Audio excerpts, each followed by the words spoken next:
Vous nous parlez souvent de l'Ontario, hein, que le Québec doit rattraper l'Ontario. Donc là, on rattrape l'Ontario dans les valeurs de l'immobilier, le coût des immeubles, tranquillement. Donc, il y a une augmentation des loyers, un peu comme à Toronto. Comment vous voyez ça? Est-ce que c'est une bonne nouvelle? Bien, écoutez, c'est sûr que si demain matin, les salaires étaient 10 plus bas au Québec ou 25 plus bas au Québec, ça amènerait une baisse du prix des maisons. Donc, c'est sûr qu'il y a un impact, il y a une conséquence au fait que les salaires augmentent. Moi, je souhaite qu'on joigne non seulement l'Ontario, mais aussi le reste du Canada, les États-Unis. Et plus les salaires vont augmenter, plus le prix des maisons va augmenter. C'est une conséquence de l'offre et de la demande. Mais à un moment donné, je souhaite pas que le Québec reste pauvre pour qu'on garde un prix des maisons plus bas que Toronto ou Vancouver. Bonsoir, nous sommes le mardi 20 juin 2023. Demain, c'est l'été qui commence. Mon nom est Gilbert Thibodeau. Vous écoutez l'émission Ça passe ou ça casse. Ce que vous venez de voir à l'introduction, il est possible que vous posiez la question. Peut-être que je vais le réécouter. Je ne suis pas certain d'avoir compris. Ne vous en faites pas. J'ai eu de la difficulté à comprendre et je me pose encore la question si je l'ai compris. Il est difficile de parler de l'offre et de la demande lorsqu'on parle d'immobilier, de prix de loyer, de pauvreté et de richesse. Je pense qu'effectivement, on va tous le réécouter pour être certain qu'on a bien compris. Une chose est certaine, le problème actuel au Québec, et c'est un secret pour personne, que ce soit à Joliette, que ce soit à Sherbrooke, que ce soit à Québec, que ce soit à Gatineau, que ce soit à Montréal, Longueuil, Laval, Sainte-Thérèse, Saint-Hippolyte, Sainte-Agathe, il y a un problème de parc immobilier. Il y a plusieurs raisons. Plusieurs parlent de l'effet.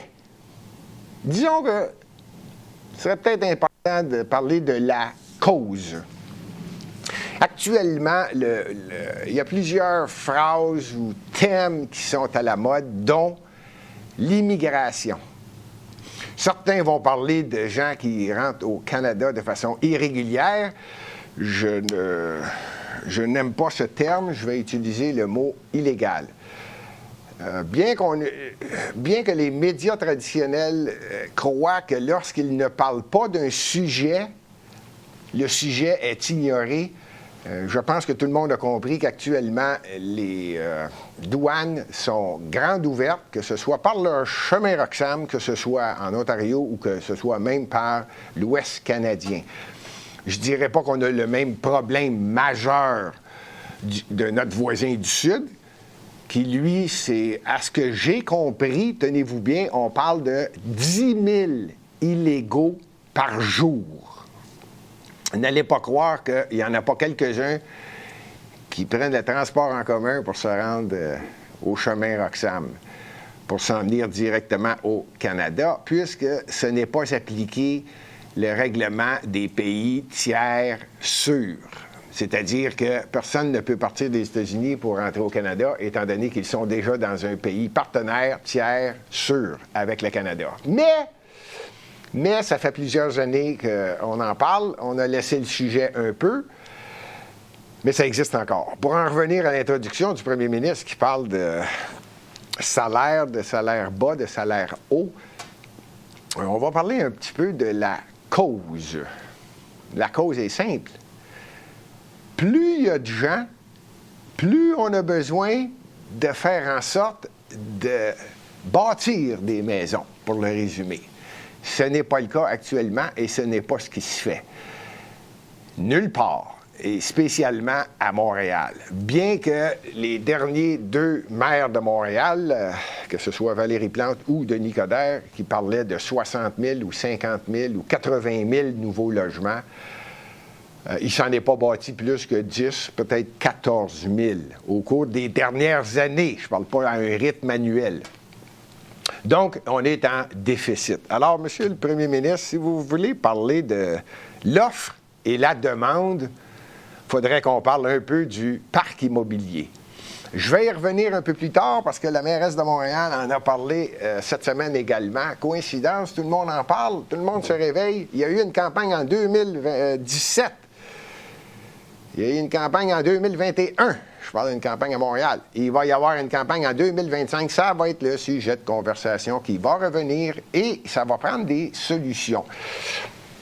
Encore une fois, aujourd'hui, avec ma grande générosité, je vais donner une solution à la mairesse de Montréal de façon à ce qu'il y ait une possibilité d'augmenter le parc immobilier et qu'on parle de moins en moins d'un manque de maisons à Montréal ou de logements. Je vais y revenir un peu plus tard, c'était l'introduction. Aujourd'hui, le grand sujet, c'est l'effet domino de ce qui est en train de se passer. Encore une fois, on va toucher au système. Il y a un système qui existe. Je pense que tout le monde est d'accord avec ça. C'est un système qui est en place. Dans certains pays, on l'appelle démocratique, dans d'autres, une république, dans d'autres, on les appelle communistes, dans d'autres, socialistes. Peu importe, c'est un système. Ce qui est en train d'être mis en place, il est en train de vouloir chapeauter tous les systèmes. C'est ce que j'appelle le système. Pour être plus précis, le terme qui revient mondialement, changement climatique. Depuis quelques semaines, depuis quelques mois, pour certains, il y en a qui l'ont vu passer depuis déjà plusieurs mois, le phénomène des genres. Est-ce qu'il y a 2 genres ou plusieurs genres? Ça, c'est le système global. C'est le sujet d'aujourd'hui et je peux vous dire tout de suite que le titre de l'émission, c'est le domino et la puissance, l'hégémonie du dollar américain. J'essaie pas de dire que la source de tous nos problèmes, c'est des États-Unis. Ça serait poussé un peu. Surtout si je disais, voyons donc, c'est quasi impossible que ça vienne de Hollywood. Ça peut pas venir de la Californie. Ce sont tous des vedettes. Ils sont ultra riches. Ils se lèvent le matin. Il y a 9 personnes qui leur disent, avant même qu'ils prennent leur petit café, qu'ils les aiment. Ils les cajolent, ils les embrassent, ils leur donnent quasiment leur bain. Donc, ça ne peut pas être eux. Ce sont des gens qui sont tellement compréhensifs et qui comprennent tellement la vie. Ce sont des acteurs qui sont capables de simuler différentes positions, informations, situations. Donc, ça ne peut pas venir d'Hollywood. Tout ce qui se passe et tous les problèmes, ça ne peut pas venir de cet endroit précis aux États-Unis où ce sont tous des riches qui n'ont pas vraiment aidé la société, mais développent la société à penser. Ça ne peut pas être ces gens-là. Donc, on va essayer de trouver d'où vient le domino, où est-ce qu'on s'en va, où on est rendu avec les dominos.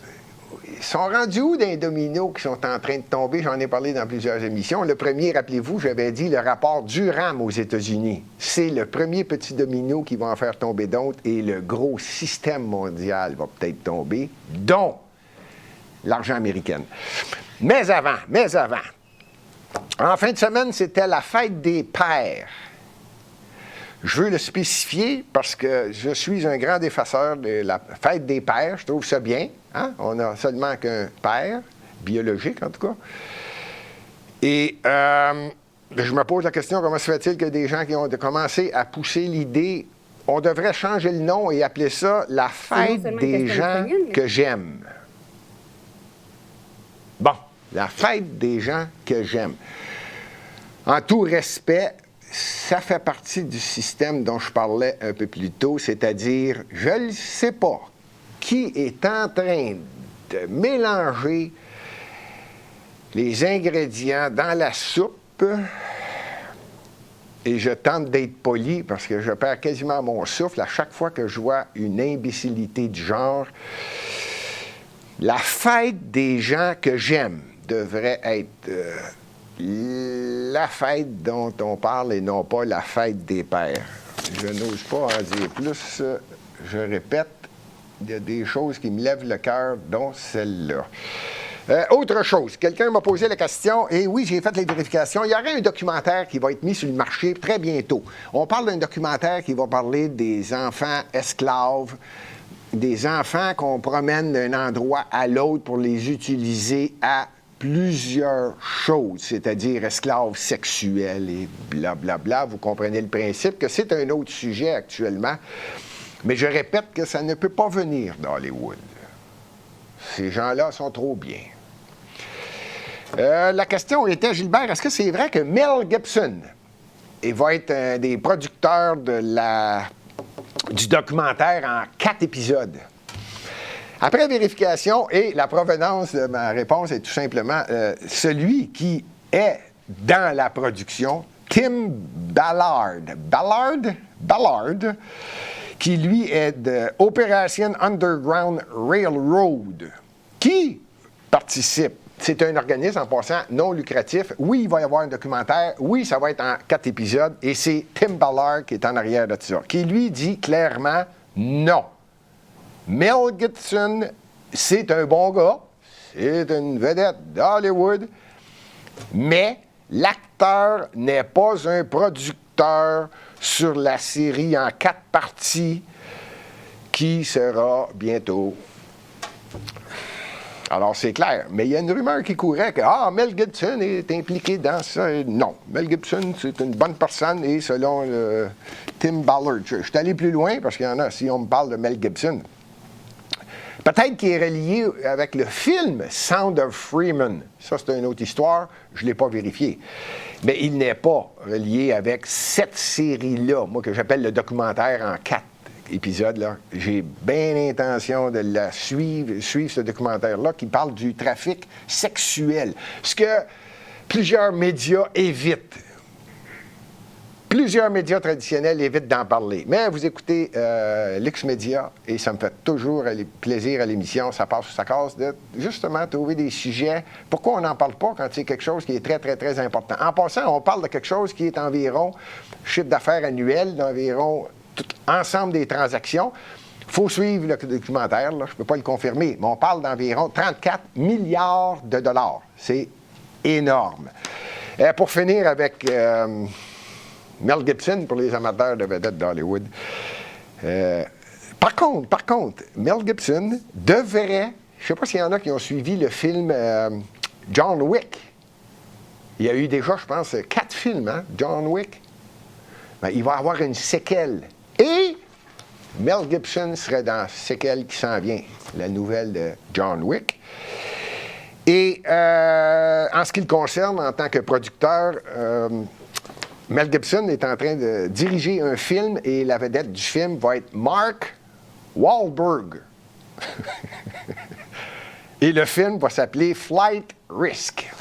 Bon, ça m'a fait plaisir de faire quelques vérifications pour la simple question, est-ce que Mel Gibson est relié avec le documentaire en 4 épisodes? Non. Mais, deuxième chose que je voulais parler avant d'arriver à mon domino et la puissance du dollar. Ah oui! Tiens, on va en profiter. On va parler un peu de Montréal. La mairesse de Montréal, pour en revenir à l'intro du premier ministre du Québec, elle a dit clairement que c'est la faute à Québec. Le Québec n'a pas de vision. Ce serait... Québec manque de vision pour l'habitation. Le gouvernement québécois n'a pas un projet clair pour sa politique d'habitation, croit la mairesse Valérie Plante, qui demande directement de l'argent à Ottawa. En plein un autre qui est pas mal mêlé, elle commence en disant que le gouvernement du Québec n'est pas clair et donc elle demande de l'argent directement à Ottawa. C'est-à-dire qu'elle attaque de front les 2 paliers de gouvernement. J'ai déjà dit que j'adorais parler de Montréal. Madame Plante, je pense qu'il serait peut-être temps que vous compreniez une chose. Si vous ne l'avez pas encore compris, il va falloir à un moment donné que quelqu'un vous l'explique parmi les 102 autres élus alentour de vous. Parce qu'à Montréal, c'est exceptionnel. À Québec, il y a 1 maire, 21 conseillers. À Toronto, il y a 1 maire, 25 conseillers. À Montréal, il y a 19 maires et 84 conseillers. Donc, Mme la mairesse, je pense qu'il y a des gens qui sont élus qui pourraient peut-être vous expliquer que Montréal, ce n'est pas un gouvernement. C'est une entité créée par le gouvernement qui a pour rôle de gérer. C'est une entité administrative. Elle peut prendre les décisions sur son parc immobilier. Il va falloir que quelqu'un le comprenne. Surtout vous, Madame la mairesse, qui, je pense, concentrez la plupart de vos efforts à des pistes cyclables ou de prendre le mérite, bien que vous n'ayez pas fait grand-chose à date dans votre mandat, mais de prendre le maximum de mérite de choses qui ont été déjà préparées et qui arrivent à son résultat pendant votre mandat. Il serait peut-être temps que vous pensiez au parc immobilier. Pour en revenir à ce que le premier ministre disait pendant l'introduction, ça serait important d'augmenter le plus rapidement possible le nombre de logements. Cessez de parler de logements à prix modique. Cessez de parler de logements abordables. Augmentez le nombre de portes à Montréal. Et je vais faire une pierre deux coups, je réponds à vous et au premier ministre du Québec. Là, on va travailler sur l'offre et la demande. Plus il va y avoir de portes à Montréal de disponibles pour loger les gens, c'est possible que là, on ait un balancier d'offres et de demandes. 1. 2. Madame la mairesse, en tant que gestionnaire, vous le savez que le parc immobilier de Montréal est déficitaire. Vous le savez qu'on a des problèmes. Je vais y revenir un peu plus tard avec les gens qui ont des difficultés à se loger et qui vivent dans des tentes ou dans des parcs sur le bord de la rue ou tout simplement sur Sainte-Catherine. Ils sont en train de rendre malheureux ce que j'appelle le côté est de la rue Saint-Hubert sur Sainte-Catherine en s'en allant vers Papineau. Les gens appellent ça le village. Il y en a plusieurs qui ont de la difficulté avec leur terrasse, justement avec ce problème-là. Aborder le don en pleine face, c'est-à-dire, pourquoi ne vous impliquez-vous pas dans les prises de décision d'Ottawa? Vous allez voir souvent M. Justin Trudeau pour lui dire que tout va bien, qu'il est important de cesser de dire qu'il n'y a que deux genres, hommes ou femmes, qu'il est important d'aider les gens qui sont transgenres. Vous allez souvent voir le premier ministre Trudeau. Rappelez-lui donc qu'il y a à Toronto une banque des infrastructures, 40 milliards de dollars à Toronto, parce que Montréal ne l'a pas gagné, cette banque d'infrastructures-là que le Canada a mis sur pied. Donc, pendant que vous êtes là, pourquoi vous ne demandez pas, pourriez-vous nous aider? On a des difficultés avec notre parc immobilier, étant donné que vous avez des difficultés à comprendre comment budgéter le budget de Montréal. Peut-être que là, vous pourriez en demander, est disponible cet argent-là. Pour ce qui est du gouvernement du Québec, le gouvernement du Québec aide énormément la Ville de Montréal. Énormément la Ville de Montréal. C'est la métropole. Autant François Legault que le premier ministre du Québec, Pierre Fitzgibbon, les deux font attention à Montréal et sont bien conscients qu'il est important le développement économique de Montréal. Donc, pesez pas trop sur le bouton pour ce qui est du gouvernement du Québec. De toute façon, je pense que le premier François Legault a de la difficulté à comprendre c'est quoi l'offre de la demande. Vous seriez peut-être mieux au Canada de parler avec Trudeau, lui il donne de l'argent à tout le monde, puis au Québec, parler avec Pierre Fitzgibbon, qui, à mon avis, est plus le premier ministre du Québec. C'était l'intro. Je vais en revenir bientôt au jeu de domino et toucher un peu à la question qui revient tout le temps. C'est encore un sujet très, très, très, très, très à la mode.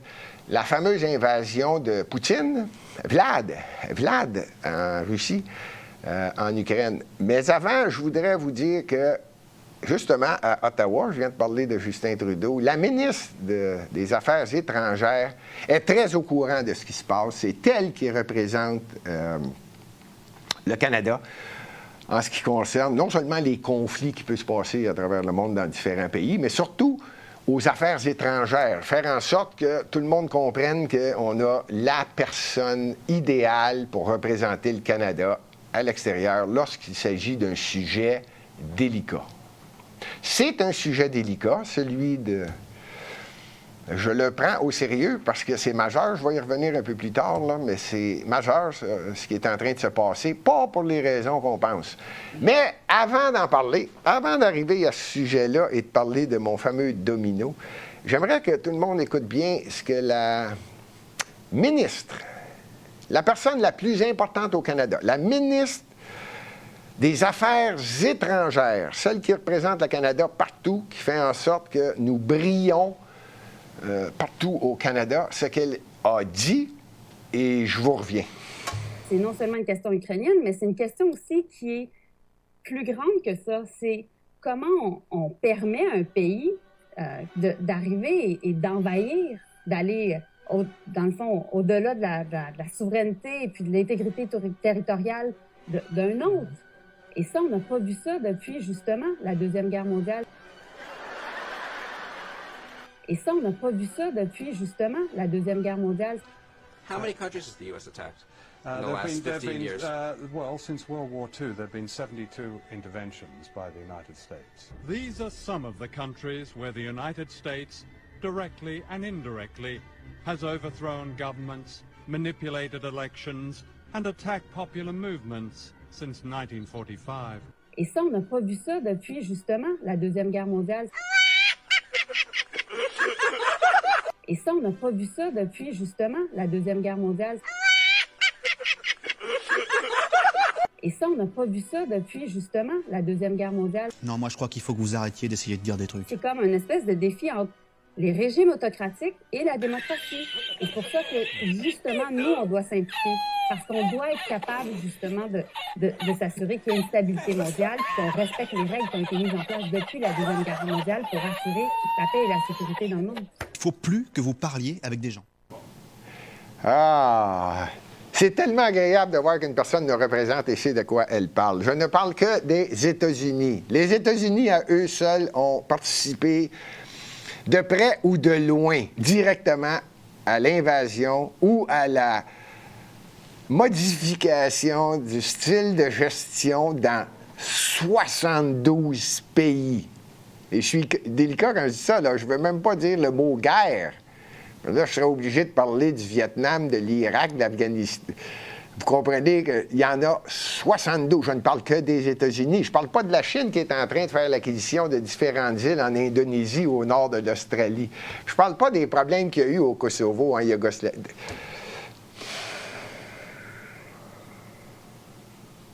Elle nous représente et selon Mélanie Joly, c'est la première fois depuis la Deuxième Guerre mondiale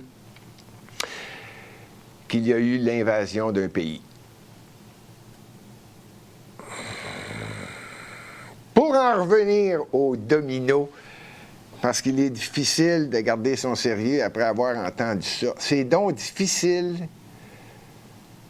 C'est difficile quand on s'implique, quand on a l'intention de suivre la politique, quand on veut s'impliquer. C'est difficile de suivre quelquefois les politiciens. Bon, avant d'aller plus loin, je peux vous le dire tout de suite que Mélanie Joly est candidate dans Huntsic-Cartierville à Montréal lors des élections fédérales et je prévois qu'elle va gagner. Bon, que voulez-vous? C'est comme ça.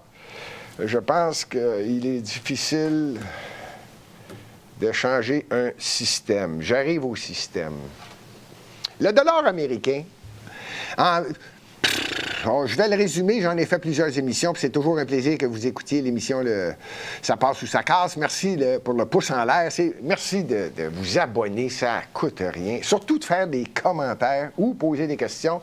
Je prends plaisir à les lire et c'est souvent, comme c'est le cas aujourd'hui, les sujets dont il est question. Le dollar américain, c'est la puissance mondiale. C'est un secret pour personne. Je pense que je l'ai déjà fait dans une ou deux émissions qui faisaient en sorte que les Américains...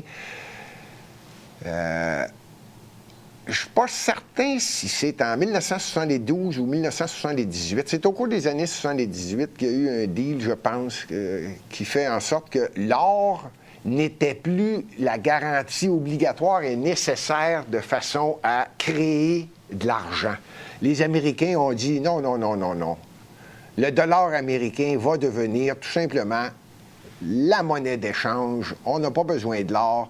Les États-Unis, c'est la puissance économique mondiale. On parle des années 70 quand la décision s'est prise. Je pense que c'est sous Nixon que ça s'est pris. Et plusieurs pays, d'ailleurs, ont commencé à dire « Ah, OK, donc le Canada, qui n'a plus d'or. » On n'a plus de réserve d'or. Je pense que c'est justement Justin Trudeau, là, au cours de son premier mandat, qui en a profité pour vider tous les coffres de l'or. Ceci dit, je pense qu'on a un léger problème, pas tellement le Canada, bien qu'on soit à la remorque des États-Unis.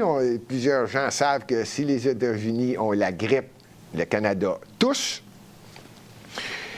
Mais on est à la remorque des États-Unis qui, elle, a des problèmes actuellement avec l'hégémonie de sa puissance, surtout monétaire. Ça s'appelle, c'est un petit groupe, ils sont 5, il n'y a pas si longtemps, la BRICS, B-R-I-C-S, qui est en anglais. Donc, vous devez trouver le nom des pays en anglais, parce que le S, c'est South Africa, en passant. Donc, ces 5 pays-là se sont mis ensemble et ont dit, qu'est-ce qu'on fait là depuis des années? Qu'est-ce qu'on fait là à transiger avec le dollar américain quand on sait que les Américains, tu peux être leur ami pendant quelques années, mais il est déjà arrivé à un dirigeant ou 2, ou 3, ou 4, qu'il décède quelque part à un moment donné où les États-Unis décident que ce n'est plus un ami.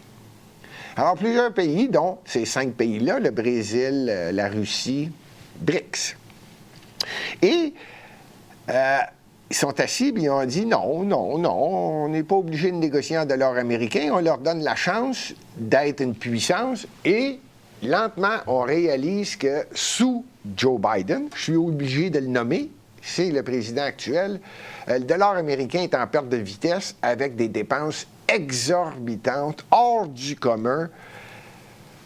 J'allais dire du jamais vu, je dirais pas du jamais vu, ça s'est vu dans les années la Deuxième Guerre mondiale. Les Américains, leur économie, on a beau penser que c'est l'automobile, je pense que l'industrie militaire est la plus payante. Les Américains ont besoin d'une guerre quelque part, une fois de temps en temps.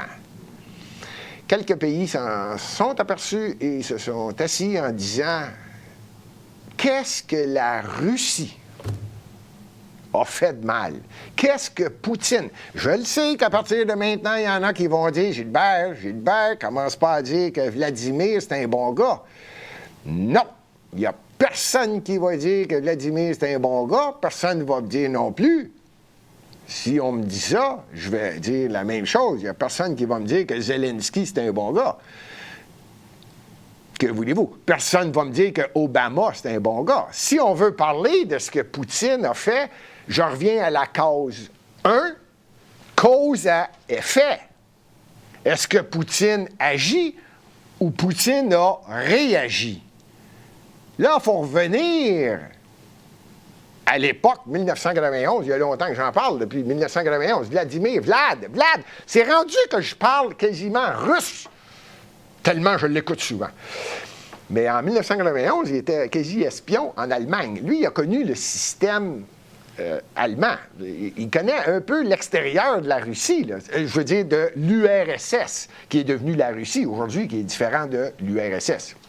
Pour faire une histoire courte, quand il est revenu en Russie, d'ailleurs, il est chef depuis un certain temps, c'est pas d'hier qu'il avertit tout le monde, même la beauté allemande, Mme Merkel, qui s'était entendue avec lui, avec 2 accords, les accords de Minsk. En passant, je dis toujours 2, je pense qu'il y en a eu 3, mais on les appelle les 2 accords de Minsk. Bon, même elle, là, c'était... Oui, puis elle n'était pas toute seule, là. Il y avait le représentant de la France, l'Allemagne, tout le monde était... Bien, tout le monde, tous ceux qui sont reliés avec le phénomène de l'expansion de l'OTAN. Tout le monde était là, pour signer. En fait, juste assez de témoins pour que là, Poutine dise, OK, vous allez le respecter, pas de trouble, pas de problème. Moi, avec l'Ukraine... Et Poutine savait très bien à ce moment-là. Si vous signez là, c'est parce que vous êtes conscient que les Américains sont en train de venir, belle expression, fourrer le chien en Ukraine. Sont en train de créer le problème. C'est pas une coïncidence, là, le phénomène de Biden en 2014 quand les Américains ont placé leur chef d'État en Ukraine. Et là, je ne parle même pas de lui. Je parle des dernières élections. L'Ukraine a mis en place Zelensky qui, lui, disait « Oui, on va respecter ça, puis il va y avoir un désarmement en Ukraine, puis il n'y aura pas... Jamais on va être dans l'OTAN. » Rappelez-vous que Zelensky, avant d'être premier ministre, président de l'Ukraine, jouait du piano avec son pénis sur scène. Oui, c'était un homme très, très, très sérieux. Alors, quand on me dit, Gilbert, ton jeu de domino est en train de prendre place, parce que là, Zelensky, selon tous les médias, est en train de gagner. L'Ukraine est en train de faire un ravage, reprend du terrain. C'est la fameuse attaque, la réponse de Zelensky qui devait être faite en juillet 2022. Je vais remarquer à tout le monde qu'on est rendu en juin 2023. Là, elle a lieu et Zelensky reprend du terrain. Je persiste et signe. Le domino commence, premièrement. Le rapport Durham qui disait que Donald Trump, vous allez voir que je vais revenir à l'Ukraine. Vous allez voir que quand on parle de politique, il va falloir qu'on commence à comprendre que c'est une grande pieuvre. Le système, le jeu de domino. Rappelez-vous que le rapport Durham vient d'être remis. Trump a été lavé de tout soupçon. Toutes les accusations sont enlignées maintenant sur Mme Clinton, Hillary, la femme de l'ex-président des États-Unis. C'était le premier petit domino. Il y en a d'autres qui sont en train de se passer et le domino, on n'a pas besoin d'un gros domino quand on commence à en faire tomber un. Ça en prend un petit qui en fait tomber un petit peu plus gros, puis ça va finir qui va être énorme. Moi, je pense que non seulement l'hégémonie de l'argent américain va disparaître, la BRICS, c'est tout un système qui va stopper. Et là, je vais faire une petite parenthèse pour être certain qu'on se comprenne bien. Vous écoutez Lux Media, c'est l'émission « Ça passe ou ça casse ». Totalement indépendant de toute influence externe, même qu'à l'interne. Je le répète assez souvent, je n'ai pas la même opinion que plusieurs des animateurs ici. Pour ne pas dire, plus souvent qu'autrement, je n'ai pas la même opinion. Et le système qui est en place, à mon avis, va tomber. Nous en sommes à la fin d'un système. Alors, ceux qui pensent que, mais là, Gilbert, c'est déjà très avancé, là, on nous parle qu'il n'y a plus de genre, que les enfants de très bas âge ont le droit de décider s'ils sont un petit gars ou une petite fille, puis là, vous comprenez vers quoi on s'en va, et différent. Non, je persiste et signe, et tout ça, sans s'en rendre compte, est en train de faire surface, pas le temps de dire grâce à l'invasion de Vladimir en Ukraine, non. Je dirais plutôt à cause de l'imbécilité des Américains. Et là, je m'explique, je ne vise pas nullement la population, mais je vise le gouvernement en place, qui est dirigé par Joe Biden. Je me pose toujours la question, si lui le sait encore, qui est président des États-Unis. Tous les gens autour de lui, les faucons, je parlais d'argent tout à l'heure, toute l'industrie militaire, tous ceux qu'on appelle le Deep State. À un moment donné, il va falloir que je fasse une émission carrément et exclusivement là-dessus parce que c'est difficile à comprendre. Mais en résumé, le Deep State, ce sont des gens qui ont, je le résume vraiment, là, jamais rien fait, sauf travailler au public et faire de l'argent sans jamais en générer. C'est-à-dire qu'ils quittent de votre argent parce qu'ils sont ou bien élus ou bien nommés. Parce qu'il s'agit souvent de hauts fonctionnaires, parce que les hauts fonctionnaires sont là et restent, et eux autres, ils voient un paquet de politiciens passer. Donc, ils font partie du Deep State, et c'est ça, l'ensemble du système. N'allez pas penser que je vais attaquer les États-Unis de front. Non! Le Canada n'est pas mieux, pour pas dire pire, en passant. La France, désastre. L'Allemagne, c'est pas mieux. Quand c'est rendu qu'on nomme des gens à l'OMS, Organisation mondiale de la santé, nommé, ça c'est en face de toute la population mondiale. Tiens, on va prendre lui, on va le mettre là. Si c'est pas une belle démonstration de marionnette, je ne peux pas aller plus loin, là. C'est un système qui s'est placé. Je pense qu'on arrive à la fin d'un système. Certains vont rire de moi, certains vont dire « Gilbert, t'es tellement positif, c'est tellement beau ce que tu dis, c'est positif! » Mais ça n'arrivera pas. Il n'y a pas de trouble avec ça. Je vais tenter de le démontrer. Je vais tenter de faire en sorte que les gens comprennent vers quoi on s'en va. Je ne sais pas si, effectivement, je vais arriver à la bonne place au bon moment. Mais j'ai espoir. J'ai espoir parce qu'on s'en va dans le ridicule, le tata, l'imbécile. On est vraiment, vraiment, vraiment à la mauvaise place. D'ailleurs, je continue avec mon Ukraine. Vlad, il rajoute des petits morceaux de domino. Je ne sais pas si c'est lui qui va réussir à placer à un moment donné un plus gros, puis là, il va en faire tomber un encore plus gros. Mais, bien que les Occidentaux, dont en France, là, je ne sais pas comment il s'appelle, il a marié sa professeure de théâtre, là, j'oublie toujours son nom. En tout cas, le président de la France, là, lui, je ne sais pas s'il comprend ce qui se passe. Lui, il dit... Même Schulz, là, le nouveau là, qui remplace Merkel en Allemagne, là, le chancelier, là, pas sûr qu'ils comprennent ce qu'ils font. Là. Eux autres, c'est les esclaves des États-Unis. Les États-Unis ont vraiment le contrôle, non seulement avec leur dollar américain, mais sur toute l'Europe. Quand c'est rendu que, encore une fois, difficile, c'est beaucoup plus facile de parler sur YouTube aujourd'hui parce que ce qu'on appelait complotiste, conspirationniste ou peu importe, devient de plus en plus des éléments qui font partie des dominos qui sont en train de se placer. Là, quand on entend que Nord Stream 2, qui est le fameux pipeline que Vladimir n'était pas fou, lui. Lui, il avait négocié avec Merkel, puis il dit « Je vais passer en dessous dans la Baltique, puis je vais te fournir ça, moi, du gaz, tu vas en avoir, puis ton prix va être bon. » Puis quand on sait que le développement économique, tout est basé sur l'énergie, belle affaire. Puis Merkel, elle tenait tête au grand blond à chaussures noires, là, Trump, il tenait tête à tout le monde. Elle a dit non, moi j'ai besoin de ça, là, du gaz. Là, on a le droit de le dire, semblerait que les États-Unis l'auraient fait sauter. En fait, que Biden s'est pas gêné. C'est pas Trump, c'est Biden qui a dit quelque part dans une de ses entrevues, vous allez voir, on va s'en occuper, nous autres, de Nord Stream 2. Moi, il y en a qui s'en rappellent à partir de février 2022, là, quand Poutine a décidé de répondre à ce que les Américains faisaient. Il a dit, j'ai mon voyage, on va rentrer en Ukraine, on va faire un petit nettoyage. Tout ça pour dire que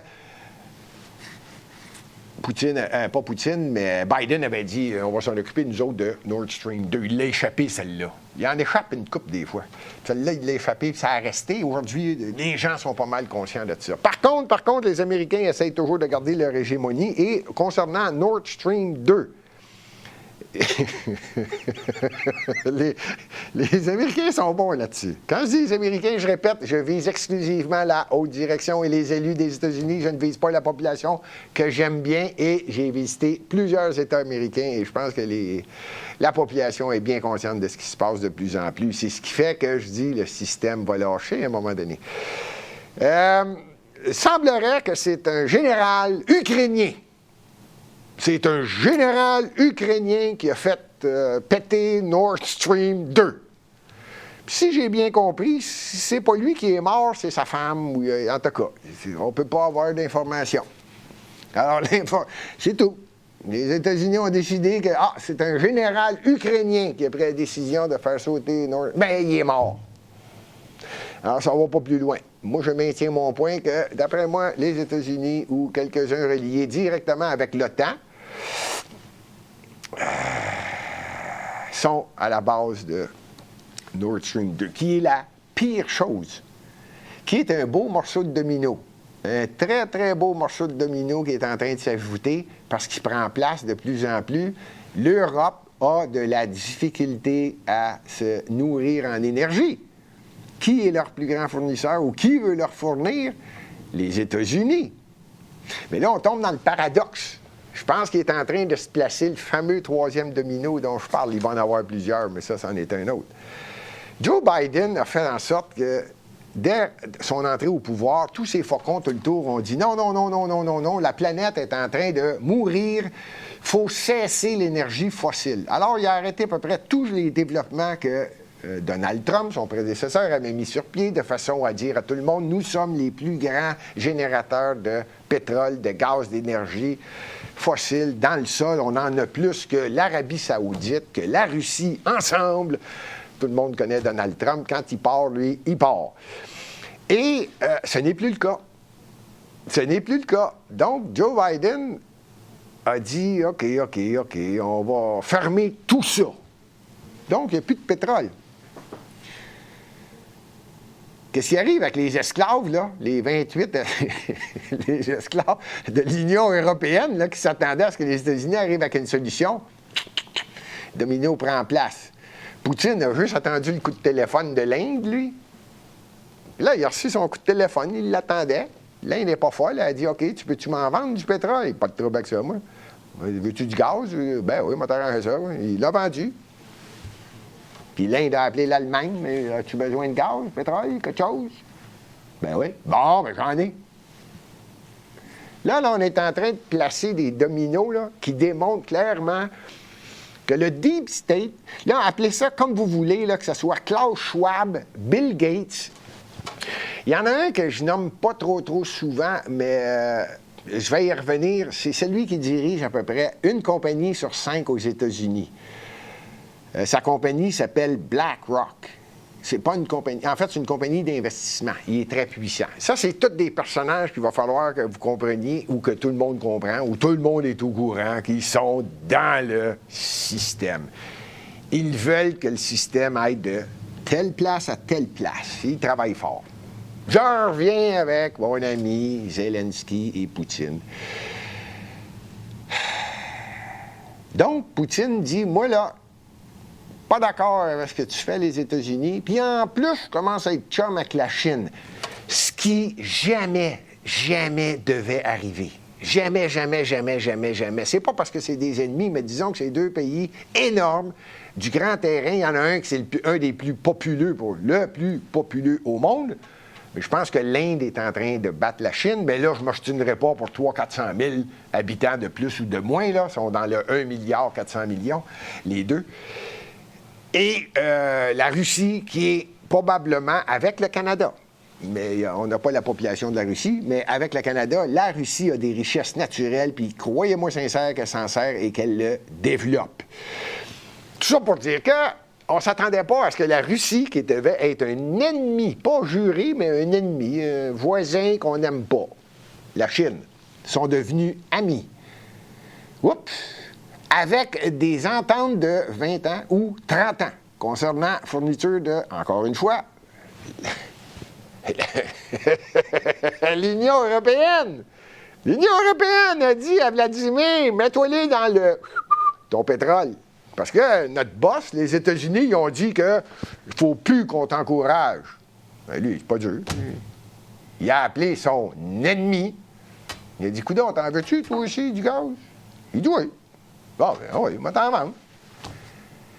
Tout est en train de se restabiliser en faisant perdre l'hégémonie du dollar américain, de la puissance américaine. Rappelez-vous que l'argent, c'est le secret du bonheur pour bien du monde. Suivez l'argent. Facile. Les Américains viennent de perdre toute leur puissance, lentement. Pourquoi je dis ça? L'autre morceau qui s'en vient, c'est que la BRICS, en passant, il y en a qui, je le voyais dans les yeux, là, ben non, Suzanne, Yolande, Fernande, je vais vous le dire, c'est quoi? C'est Brésil, Russie, Inde, Chine, Afrique du Sud. Ça, c'est BRICS. Ces 5 pays-là, que je viens de nommer, qui est à peu près à quasiment 30% de la planète Terre en population. Les autres ont dit, non, là, on est tannés des Américains. Donc, qu'est-ce qu'on fait? On va se rencontrer. Ils se rencontrent depuis quelque temps et il va y avoir une réunion dans pas grand temps en Afrique du Sud, un des pays des fameux 5. Semblerait, je ne peux pas le garantir, mais je vous dis qu'un jeu de domino est en train de se placer, 80 pays sont en liste parce qu'ils aimeraient bien faire partie de l'entente BRICS. Maintenant, l'entente, il faut la comprendre, là. C'est exactement l'inverse de ce que les Américains essaient de faire, ce qu'on appelle le grand système. Le BRICS, c'est que tu t'entendes bien avec un pays, que tu t'entendes pas bien avec un pays, que tu sois ami avec un pays, puis que l'autre qui est dans la BRICS, lui, est ennemi, puis toi, t'es ami, ne vous empêche pas. On peut tous être ensemble de façon à ce qu'on puisse s'asseoir et trouver des solutions en cas de conflit ensemble. On est loin là, d'un pays qui dit « Tu comprends pas? Pff, m'en aller régler ton problème, toi, tu vas voir. » Là, on est loin de ça, là. Maintenant, est-ce que ça va fonctionner? Je ne le sais pas. Mais ce que je sais, c'est que déjà, l'Arabie saoudite, sa demande est faite. Là, on parle d'un des plus grands fournisseurs de pétrole actuellement, là. Je pense qu'il est dans la liste des 80 qui sont intéressés. Et là, il y en a plusieurs, je veux pas les... dont spécialement plusieurs en Afrique. Ça, c'est pas bon signe, ça, pour le... Comment on l'appelle, là? Le G7. Puis le G7, ça comprend le Canada. Puis le Canada, sa ministre des Affaires étrangères, c'est Mélanie Joly. Ouais, je ne reviendrai pas sur la vidéo il y a 2 minutes, là. Je pense que la BRICS est en train de stopper le système. N'allez pas penser que je l'ai dit en pensant que c'était une bonne chose ou une mauvaise chose. Je l'ai dit qu'il était temps que le système cesse. Le système qui est en place, il était temps. Est-ce qu'il va revenir? Est-ce qu'il va y avoir encore des entités qui vont essayer de remettre ce système-là en place de façon à ce que la planète Terre soit dirigée par un seul gouvernement et de grosses corporations qui vont tuer l'économie de tous les petits commerçants? Autrement dit, qui vont changer l'allure de la planète. Je pense que, oui, le système va changer cette fois-ci, mais ça prend une génération, hein? Ça prend juste une génération. Essaye de convaincre une génération si tu réussis. Je pense que c'est Hitler qui avait dit ça. Ou son conseiller, Goebbels. Je ne sais pas lequel des deux qui avait dit ça, puis ça prend juste une génération, puis tu vois ça. Il dit, moi, je vais te la mélanger comme il faut, la planète. Fait que ça va peut-être revenir. Mais à mon avis, je donne quasiment ma position là-dessus. J'aime pas le système dans lequel on est. Je suis contre le fait qu'une entité va diriger l'ensemble. Pas mon style. Et je suis très ouvert à la compétition. C'est la meilleure chose pour développer l'intelligence, la connaissance, l'évolution. D'ailleurs, venez pas me dire que dans la nature, il n'y a pas de diversité. C'est énorme. Il y a plusieurs sortes d'animaux, il y a plusieurs sortes de plantes, plusieurs sortes de tout. C'est ce qui fait la diversité. Puis la chicane pogne. La chicane pogne les animaux parce qu'ils ne sont pas tous pareils. C'est ce qui fait l'évolution. C'est ce qui fait qu'on est aujourd'hui où on en est rendu. Maintenant, est-ce qu'on est à la bonne place? C'est là que moi aussi j'accroche. On est dans un système, et je ne suis pas sûr que le système était de la bonne façon. Mais, que voulez-vous? On est en train de rendre des gens riches. Saviez-vous que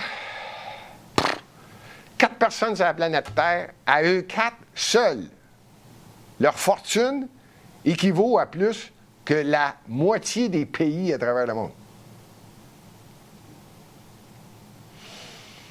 Ça leur tente, eux autres, de prendre le pouvoir.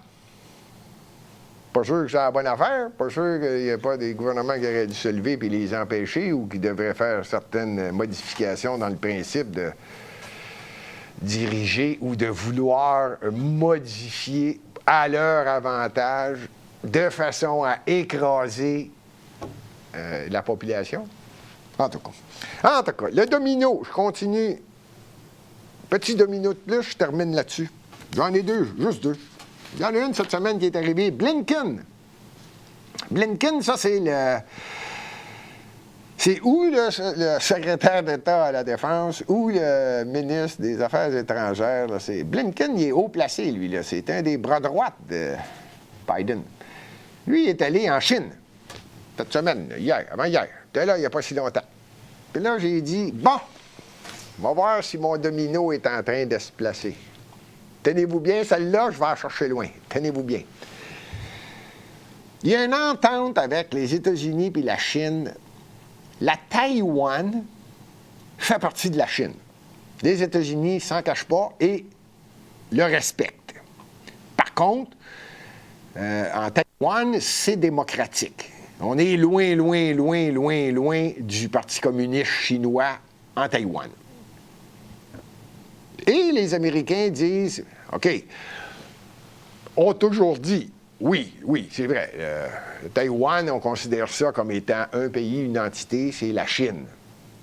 Mais disent ouvertement, on va défendre la Taïwan si jamais la Chine essaie de causer des problèmes. Pour différentes raisons, c'est surtout économique, dont la compagnie TSMC, là, la compagnie des microconducteurs informatiques, c'est 80% des produits viennent de Taïwan. Peu importe, je laisse ça de côté, mais évidemment que les Américains ils voyaient encore une fois leur hégémonie, c'est hey, Xi Jinping, touche pas à Taïwan, on a besoin d'eux autres, on n'a pas encore la technologie qu'ils ont développée grâce à la compagnie TSMC.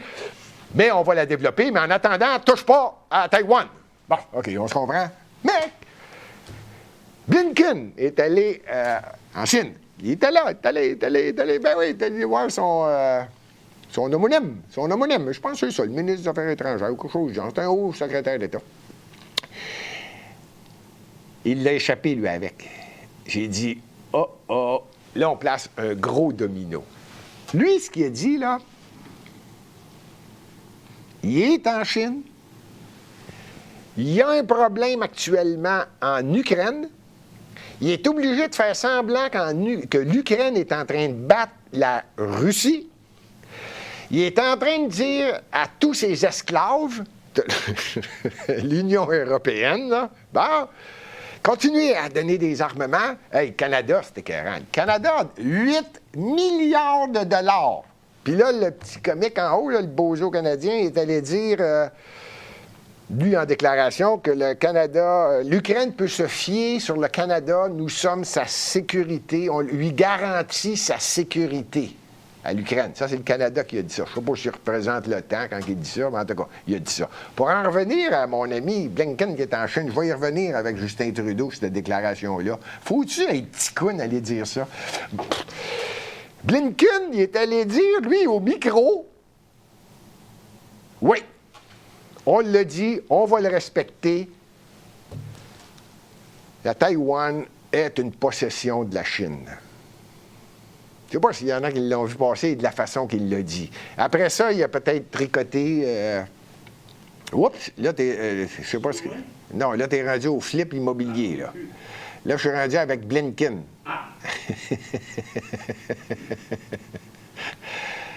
Et Blinken a dit que la Taïwan était à la Chine. Oups!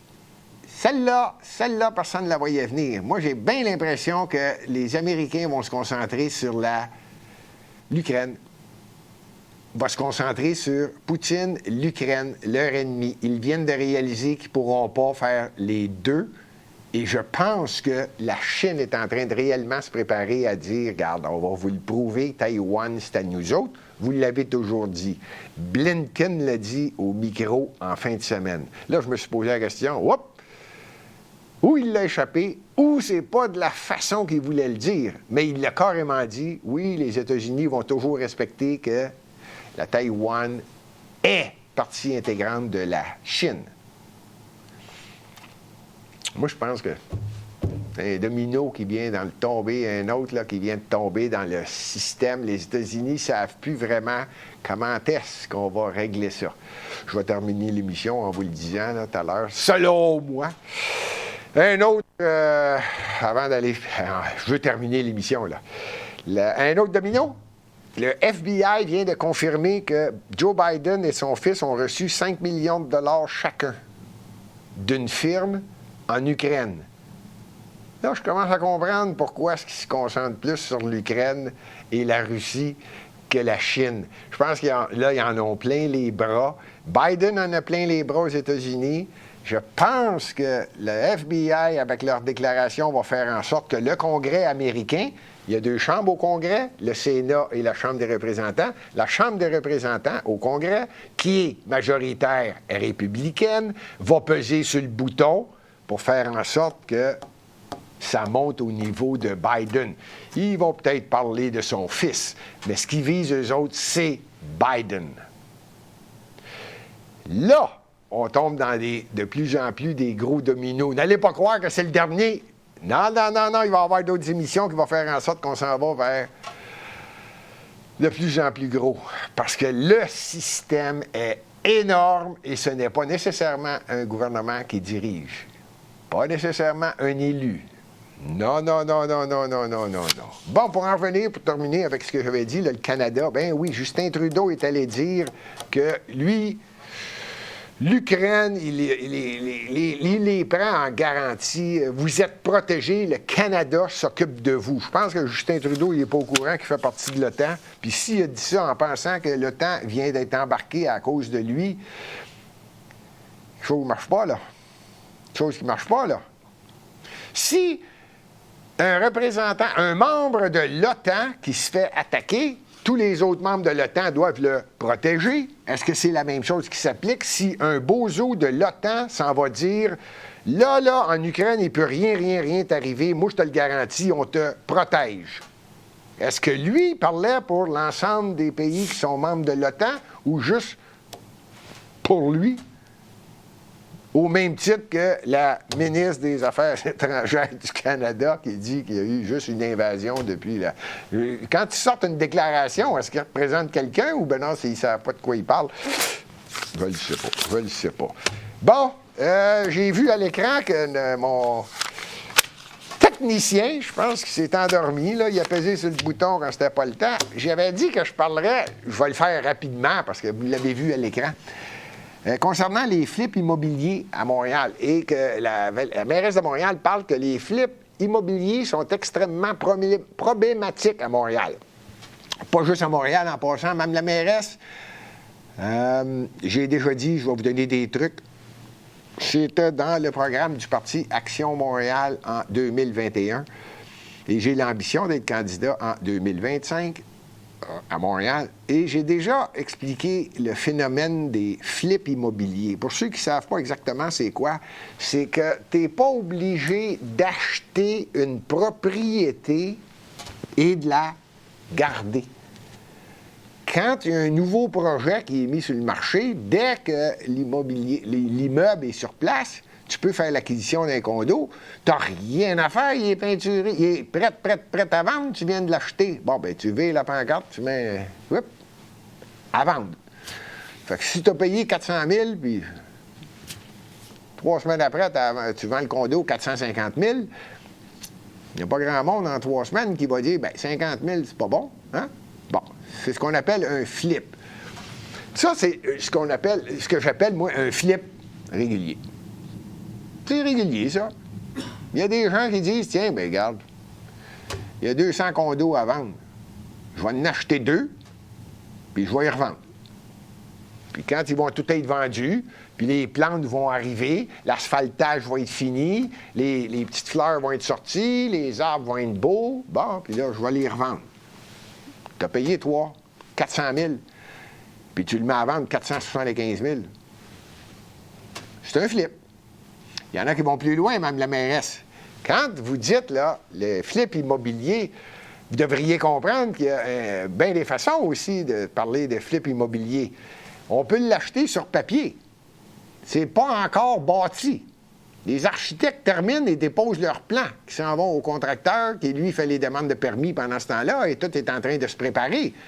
Il n'y a rien. Le coup de pelle n'est pas donné. On peut acheter sur papier. Là, sur papier, c'est encore bien moins cher. Là, tu fais une promesse d'achat. Dès que ça va être bâti, je te garantis que je vais l'acheter 400 000. OK? Combien tu me vends le papier? 10 000. OK. Fait que tu achètes ton plan, tu achètes ton condo qui n'est pas encore sur place. Puis tu promets, dans cette entente-là, que tu vas en faire l'acquisition dès que tout va être terminé. Ça peut prendre 1 an avant que ça soit terminé. là, tu peux encore faire un flip. Tu l'as payé 10 000, mais il y a quelqu'un qui dit « J'aurais aimé ça, être sur le bord de l'eau, il va avoir le développement. » Ben, tu veux-tu en acheter un? Je peux te le vendre. Combien? 15 000? Vous pouvez remarquer que ça, c'est 50 Les chiffres sont plus petits, mais... C'est un flip. Mais Mme la mairesse, pour répondre à Mme la mairesse, puis je termine l'émission là-dessus. Vancouver le fait, Toronto le fait. Arrêtez donc de vous plaindre. Arrêtez de parler en disant que Québec s'occupe de rien, que le Canada va m'aider. Hey! C'est vous la mairesse. C'est simple. Pourquoi vous ne faites pas une obligation de demeurer dans l'endroit que vous achetez pendant 1 an, 2 ans ou 3 ans? Ça, c'est libre à chacune des villes. Vancouver le fait déjà, vous le vérifierez, Mme la mairesse. Toronto le fait déjà. Je pense qu'Edmonton va penser le faire bientôt. Calgary va le faire. C'est pas nouveau. Arrêtez de vous plaindre. Asseyez-vous. Il y a 103 élus à Montréal. Il y en a 102 alentours. Ils font quoi, calique? C'est facile. Vous l'exigez. T'achètes une propriété, t'achètes un condo. Tu es obligé de demeurer dedans pendant 1 an, 2 ans ou 3 ans. C'est selon le cas. Faites vos vérifications. Sinon, il y a une pénalité. Vous rappelez-vous de ça? Il y a une taxe qu'on appelle la taxe, mieux connue sous le nom de taxe de bienvenue, ou ça peut être une nouvelle taxe. Ça peut être quelque chose qui fait qu'on provoque la personne. Et là, je n'attaque pas ni les gens en provenance de l'Orient ou de l'Arabie ou de Russie ou d'un pays où ça va mal ou d'un pays où ça va bien, puis quelqu'un qui veut investir, puis qui dit, tiens, on va en profiter, on va acheter à Montréal. Non. Je vise pas personne. Je fais juste leur dire, OK, mais viens pas faire en sorte que tu n'occupes pas un endroit que tu achètes, puis la population montréalaise a un endroit de moins où aller rester. La façon de le dire, c'est si tu achètes, tu dois rester dedans au moins pendant 1 an, ou 2 ans, ou 2. Ça dépend de la façon que vous allez préparer votre loi ou règlement municipal, pas une loi, règlement municipal qui fait en sorte que les gens vont payer 15 20 30 40 50 plus cher de taxes de bienvenue ou de taxes diverses pendant 1 an, 2 ans ou 3 ans parce qu'ils n'y habitent pas. Ça me semble que c'est facile, ça. Ça me semble que c'est facile. De toute façon, la personne n'habitera pas à Montréal. Vous pouvez aviser de front, celle-là. Hey, tu t'en viens faire en sorte que mon parc immobilier ne représente pas exactement ce que ma population est ou est devenue. On a besoin d'endroits à Montréal. Ce que je disais au début de l'émission. Pourquoi pas protéger le parc immobilier par des gens qui essayent d'en profiter? Ce qui n'est pas anormal, là, c'est le marché. Mais jouez donc avec le marché de l'autre côté pour faire en sorte que les Montréalais en profitent. J'ai terminé l'émission. Ça m'a fait plaisir. On se revoit la semaine prochaine. La semaine prochaine, c'est la dernière émission de la saison, de l'année. On recommence au mois de... La dernière du mois d'août ou la première de septembre. Le dernier mardi du mois d'août, le premier mardi du mois de septembre. Mais ça, je vais tout expliquer ça la semaine prochaine. La semaine prochaine, je vais faire le tour de 4, 5, 6, 7, 8 dernières émissions. Je vais voir tous les commentaires et les questions. Et je vais y répondre avec un peu d'humour et on va toucher à peu près à tous les sujets qui ont été vus au cours de la saison 2000. Encore une fois, merci. Le pouce en l'air, ça ne coûte rien. Vous avez le droit de vous abonner, vous avez le droit de partager. Merci. On se voit mardi prochain. Salut!